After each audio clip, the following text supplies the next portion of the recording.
बेटा आज हम लोग मैंडल के लॉ पढ़ेंगे, मैंडल के नियम। क्या पढ़ेंगे? Mendel's law. क्या पढ़ेंगे आज? मैंडल्स लॉ, मैंडल के नियम, मैंडल के नियम पढ़ेंगे। ठीक है बेटा। अब मैं आपको बता दूँ बेटा, जो एनसीईआरटी के अकॉर्डिंग है उसके अकॉर्डिंग, अब देखिए एनसीईआरटी में 3 लॉ दिए हुए हैं, लेकिन आपको कुछ बुक्स में मिलेगा कि जो पहला लॉ है एनसीईआरटी में जैसा लिखा हुआ, मैं आपको तीनों लॉ बताती हूँ। पहला लॉ होता है law of dominance, law of dominance. ठीक है, मैंडल का पहला लॉ ऑफ डोमिनेंस। आपको कुछ बुक्स में मैंडल का ये डोमिनेंस वाला लॉ नहीं मिलेगा, तो जो दूसरा वाला लॉ है उसको सेकंड लॉ कह दिया गया है, कई बुक्स में आपको मिलेगा। दूसरा हम एनसीईआरटी के अकॉर्डिंग ही पढ़ेंगे, हमें तो सिर्फ एनसीईआरटी के अकॉर्डिंग पढ़ना है। तो पहला लॉ ऑफ डोमिनेंस, दूसरा लॉ ऑफ सेग्रीगेशन,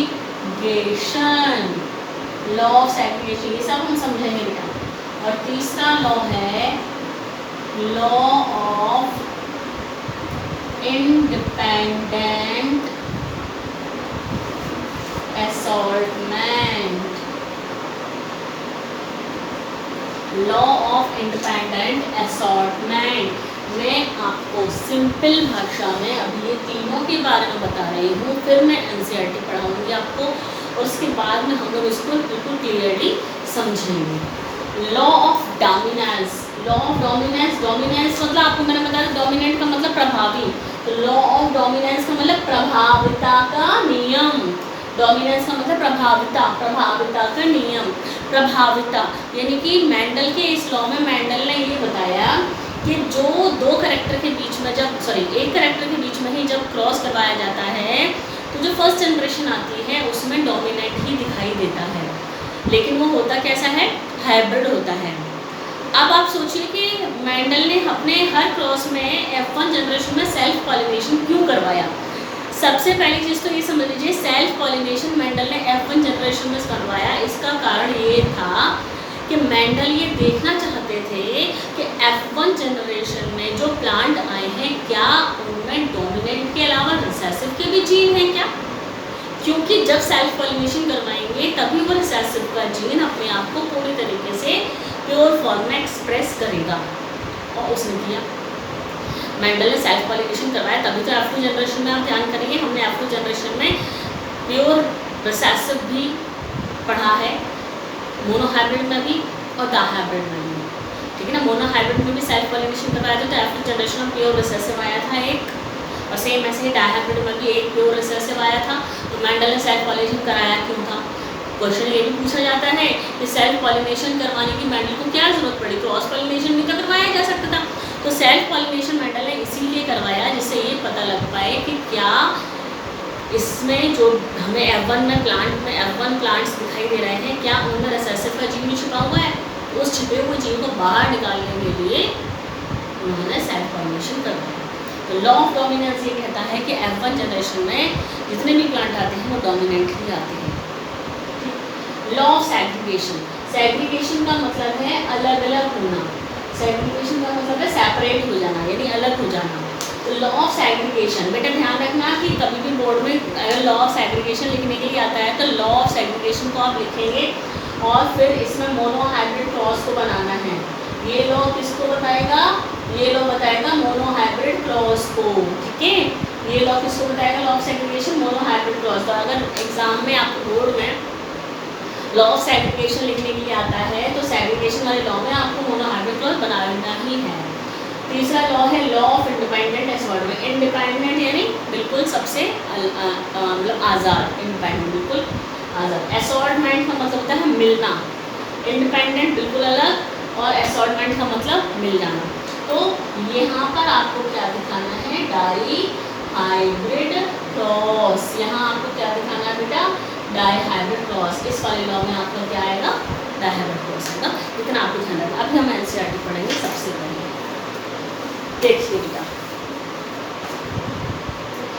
ये पेज नंबर 70 है, पेज नंबर 70 इंग्लिश की एनसीईआरटी है। आपके पास जो भी है आप उससे देखेंगे बेटा।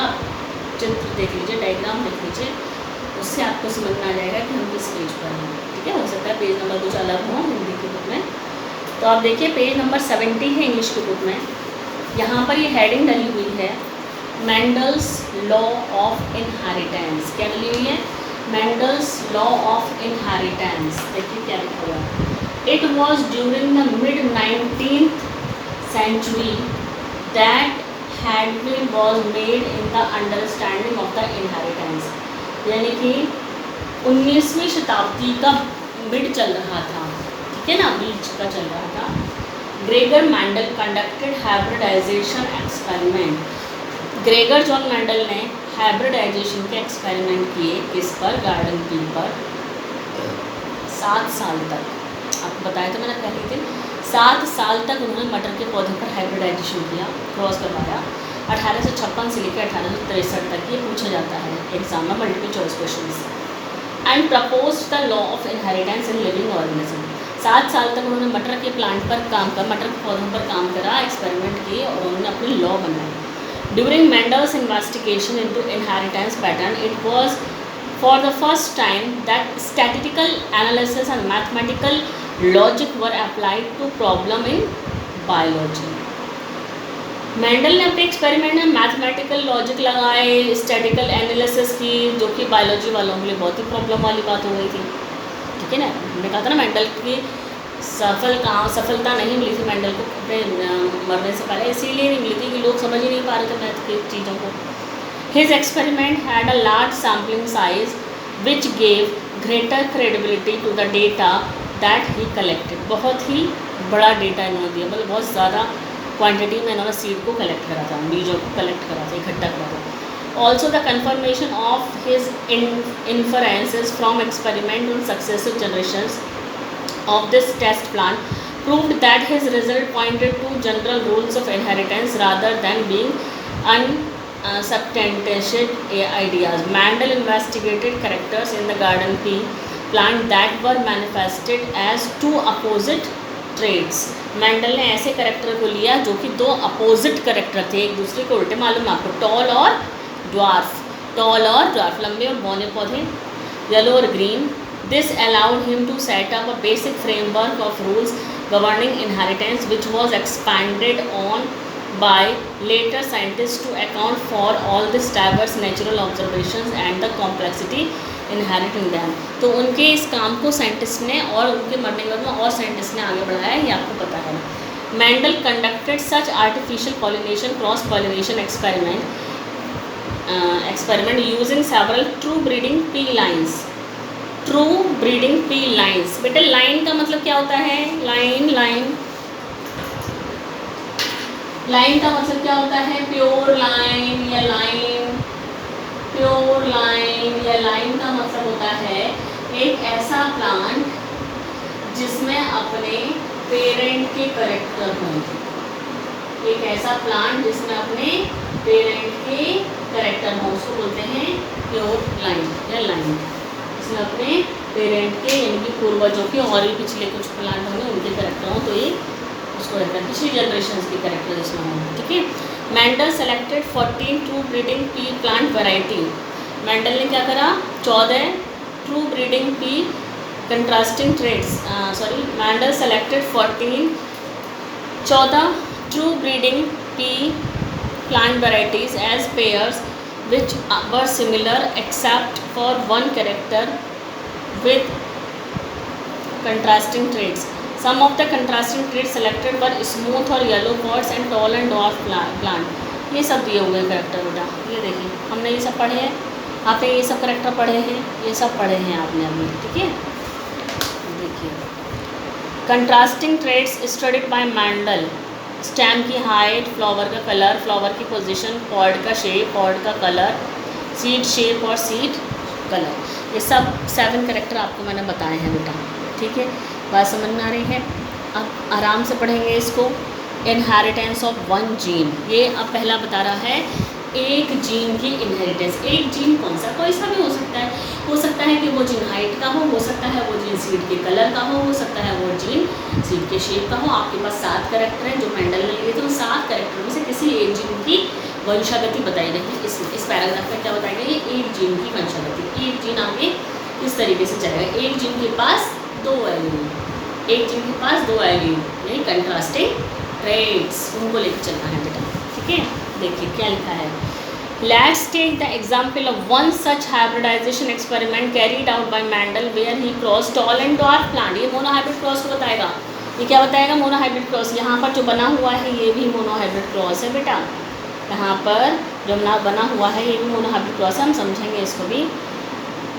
मेंडल ने इसमें क्या किया, टॉल और ड्वार्फ प्लांट को कलेक्ट करा, study the inheritance of one gene. Tall और ड्वार्फ यानी हाइट को लिया गया, एक कैरेक्टर में एक जीन की इनहेरिटेंस बताई गई है।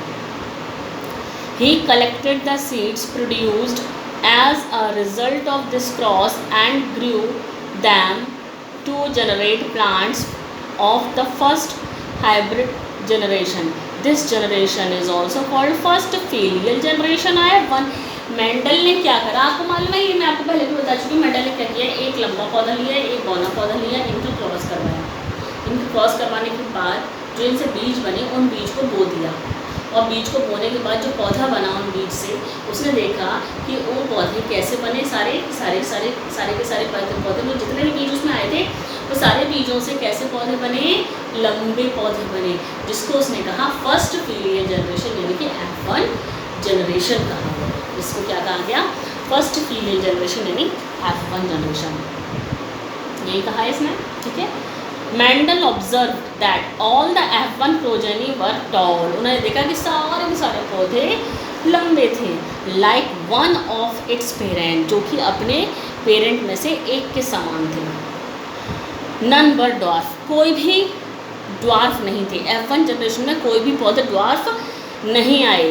ही made similar observations for other pairs of the traits. उन्होंने सेम इसी तरीके के एक्सपेरिमेंट और भी सारे ट्रेड में करवाए जो उन्होंने ली। हाइट में तो करवा के बता दिए यहाँ पर, बाकी सबके साथ भी यही कैरेक्टर कराए, यही क्रॉस कर इसी तरीके से क्रॉस कराया। तो उन्होंने देखा कि F1 जनरेशन में सारे के सारे वो प्लांट आ रहे थे जो अपने डोमिनेंट पेरेंट के जैसे थे। ठीक है, he found that F1 always resembled either of the parent. उन्होंने देखा कि F1 जनरेशन हमेशा अपने किसी एक पेरेंट की तरह से आती है, and that the trait of the other parent was not seen in them. उन्होंने देखा कि 2 पेरेंट जो लिए गए थे, जो F1 जनरेशन में आता था, वो एक पेरेंट से मिल रहा था, दूसरा वाला पेरेंट का कैरेक्टर नहीं दिखाई दे रहा था। ठीक, ये वाली बात। फिर आगे कह रहे हैं कि Mendel then self pollinated the tall F1 plant. Mendel ने फिर क्या किया, F1 टॉल प्लांट को सेल्फ पॉलिनेशन कराया, and to his surprise found that in the filial 2 generation some of the offsprings were dwarf. The character that was not seen in the F1 generation was not now expressed। ये line ये कह रही है कि Mendel ने क्या किया, जब ये देखा कि F1 जनरेशन में सारे के सारे पौधे लंबे आ रहे हैं, फिर लंबे पौधों को उन्होंने सेल्फ पॉलिनेशन कराया। तो उन सेल्फ पॉलिनेशन के बाद जो बीज बने, उन बीजों को उन्होंने उगाया। तो देखा कि F2 जनरेशन में जो पौधे आए उसको देखकर वो सरप्राइज हो गए, उसको देखकर वो चौंक गए। क्यों? क्योंकि उन्होंने देखा कि F1 जनरेशन में तो कोई बौने पौधे नहीं आए थे, लेकिन F2 जनरेशन में तो बौने पौधे आए हैं। जब उन्होंने F1 जनरेशन क्रॉस कराया तो वो प्रोजेनी को देखकर, आगे की जनरेशन को देखकर, आगे के पौधों को देखकर वो चौंक गए, इसलिए कि F1 जनरेशन में कोई बौने पौधे नहीं आए, बट F2 में तो आ गए।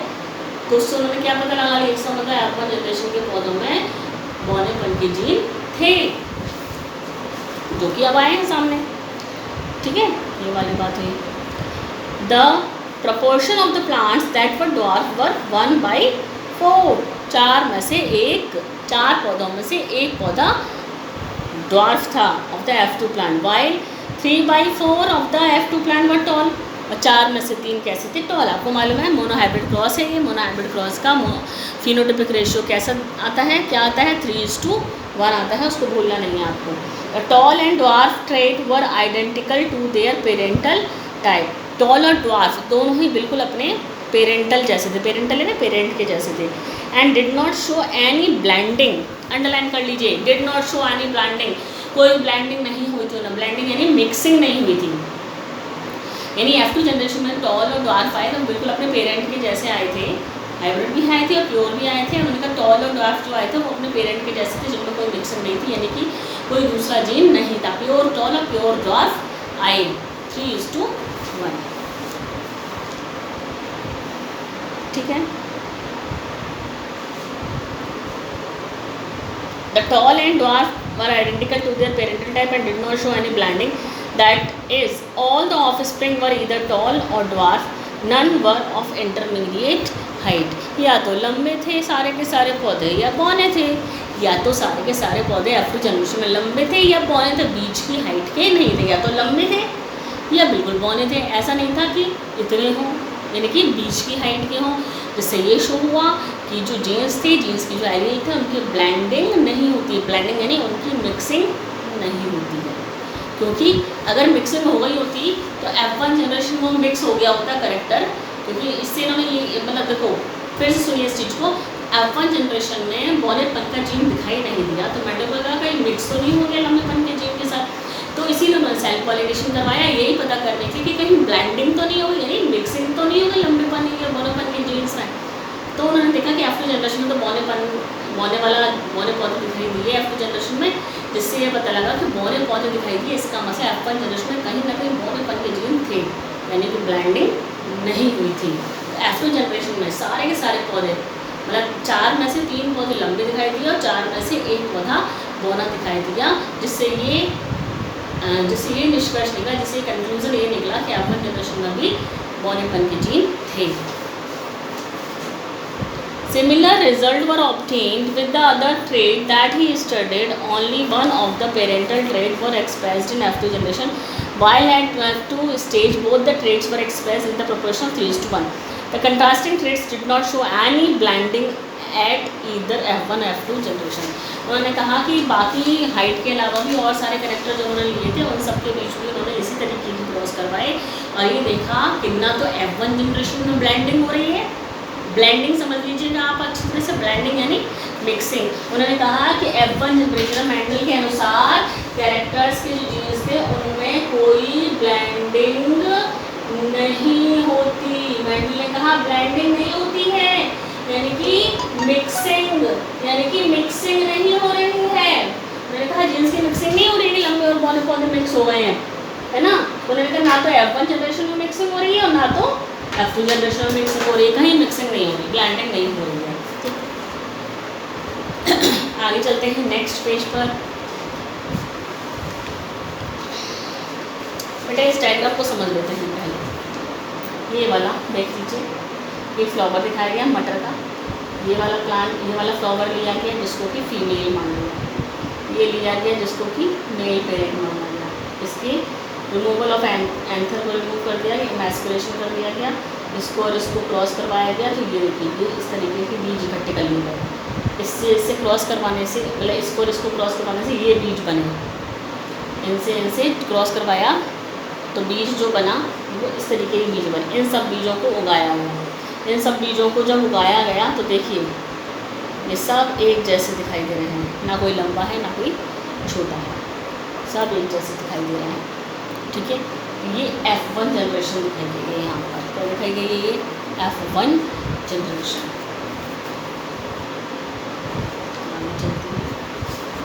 देखिए नेक्स्ट पेज पर ये क्रॉस दिखाया गया है, देख लीजिए आप, एक लिया गया है, एक लिया है लंबा पौधा, ये लिया है बौना पौधा, ड्वार्फ लिया है, आपको मालूम है गैमेट्स बनाए होंगे, तो ये क्रॉस कराया, सारे के सारे लंबे दिखाई दे, टॉल है ना, F1 जनरेशन में टॉल दिखाई देंगे।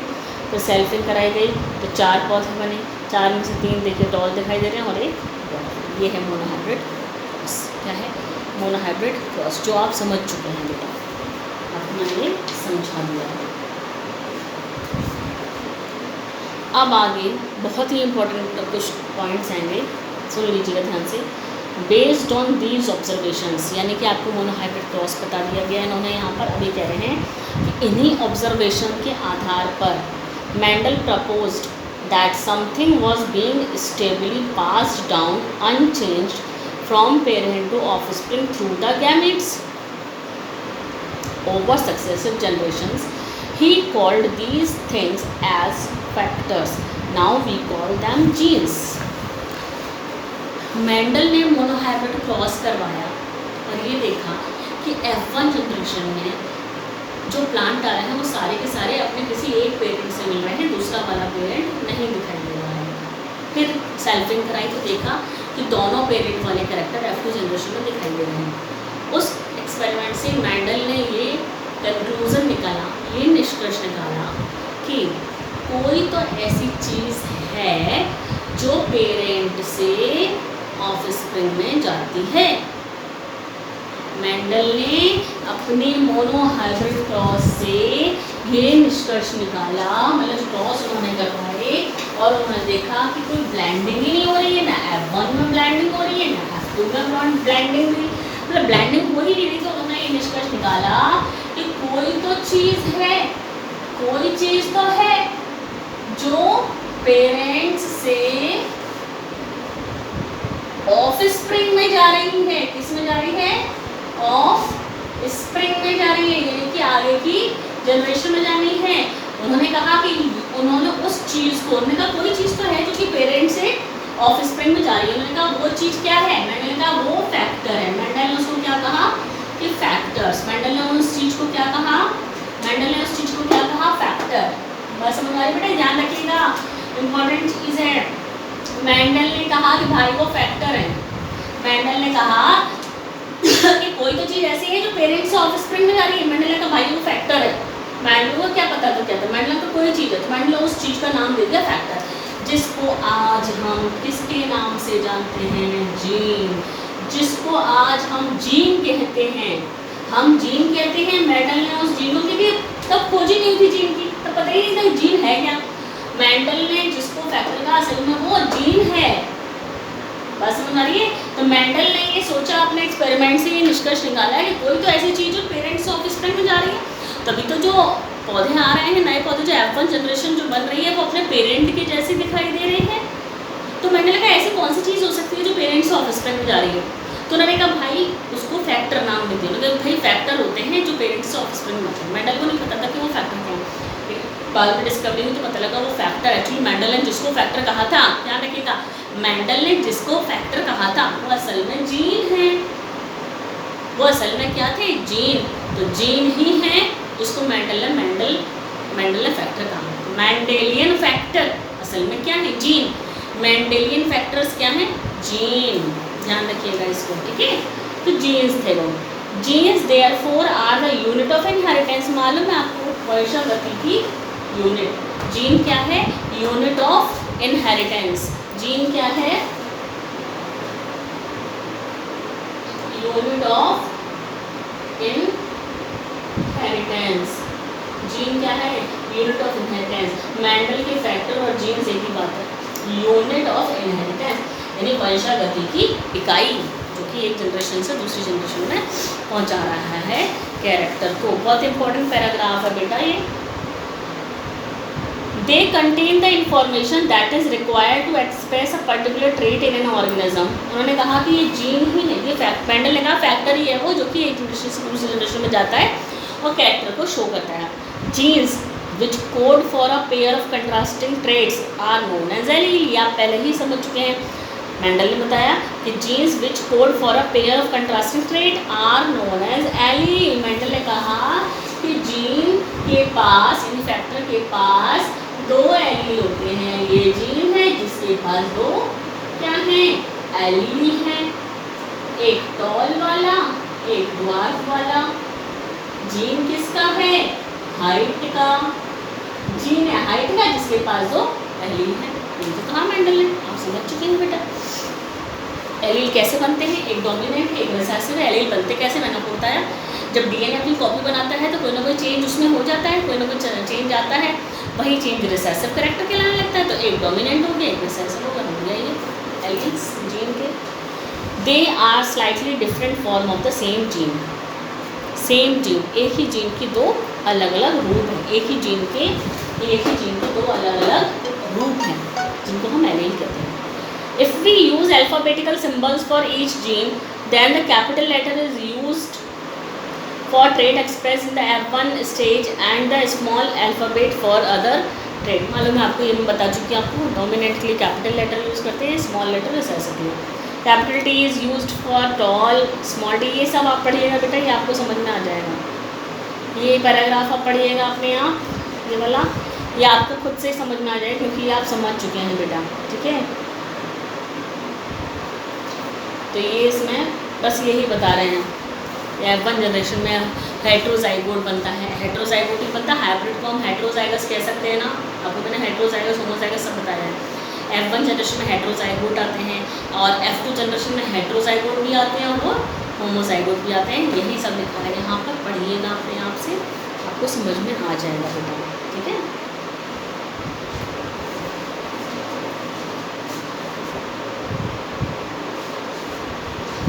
मैं आपको लॉ लिखवा दूँगी बाद में, डोंट वरी, चिंता मत करिएगा, ये लॉ को समझना बहुत ज़रूरी है पहले NCERT से। लॉ तो मैं आपको लिखवा दूँगी, ठीक है। देखिए अब हम आते हैं पेज नंबर 73 पर, ये वाला पैराग्राफ और ये वाला क्रॉस। आप देखिए ये वही क्रॉस है जो आपने किया था मोनोहाइब्रिड क्रॉस में। एक टॉल प्लांट लिया, एक डॉर्फ प्लांट लिया, ठीक है, और ये कैपिटल टी, स्मॉल टी, इस तरीके से दिखाया गया है, सेल्फिंग कराई गई है, ये देख लीजिए, ये वही क्रॉस है। देखिएगा इस क्रॉस को, हमने सिर्फ एक को लिया था, इसमें इन्होंने चारों को चारों को शो कर, सारे capital T, small T, capital T, small T, capital T, small T, capital T, small T, सारा बनता है। फिर इसकी सेल्फिंग करा दी, इसको इससे करा दिया, इसको इससे करा दिया, ये देखिए फिनोटाइपिक रेशियो आया 3:1 और जीनोटाइपिक रेशियो आया 1:1, ठीक है बेटा। इस पैराग्राफ को पढ़िएगा, आपको सब कुछ समझ में आ जाएगा इस पैराग्राफ के अंदर, क्योंकि मैंने आपको पूरा मोनोहाइब्रिड क्रॉस समझा दिया है। आप इसको अपनी बुक से पढ़िएगा बेटा, आपको ये समझ में आ जाएगा। पुन्नेट स्क्वायर भी बताया है मैंने आपको कि पुन्नेट स्क्वायर क्या है, ठीक है। हम पढ़ते हैं ज़रा इस पैराग्राफ को, हम पढ़ते हैं पेज नंबर 74 जो एक्सपेरिमेंट के बाद दिया हुआ है बेटा। इस पैराग्राफ को देख लीजिए, वो तो आप समझ जाएंगे, आप खुद पढ़िएगा, आपको समझ आएगा आराम से। From the Punnett square, it is easily seen that 1/4 of the random fertilization lead to capital TT, 1/2 lead to capital T small t and 1/4 to capital small t small t। ये लाइन ये कह रही है, ये line से ये मतलब निकल रहा है, इन्होंने कहा कि जो मोनोहाइब्रिड क्रॉस था, मोनोहाइब्रिड क्रॉस का जो जीनोटिपिक रेशियो आया था वो बेटा 1:1 का आया था। तो इन्होंने कहा 1 2 3 टोटल मिला के 4 हुए, तो उन्होंने कहा 4 में से 1 कैसा आया था, 4 में से 1 आया था कैपिटल टी, 4 में से 2 आए थे कैपिटल टी स्मॉल टी, और 4 में से 1 आया था स्मॉल टी। ये बता रहा है, ये कहा है इस लाइन में बेटा। From the पुन्नेट square it is easily seen that 1/4 of the random fertilization lead to capital T, 1/2 lead to capital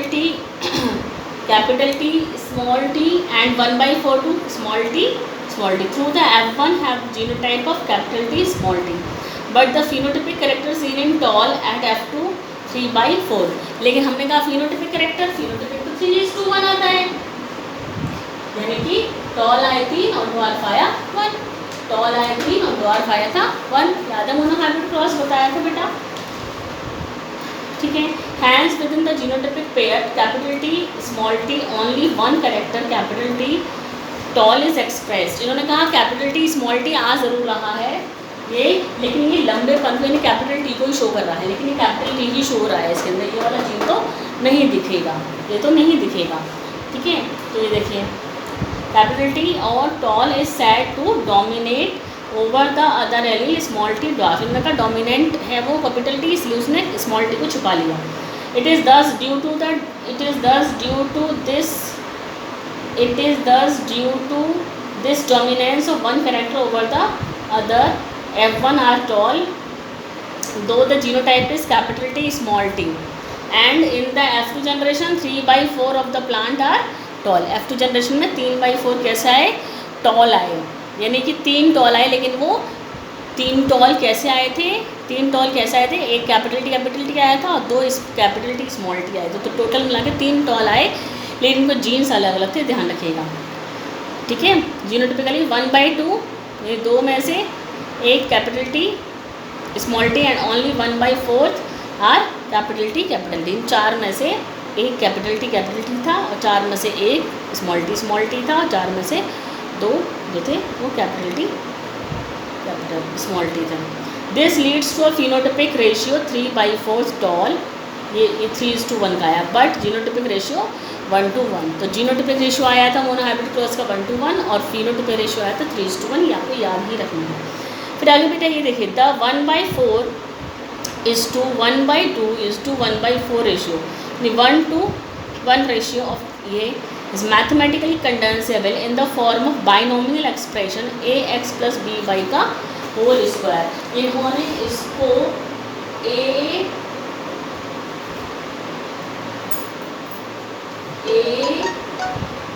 ax plus by का होल स्क्वायर इस मैथमेटिकल कैलकुलेशन में इसको रखा।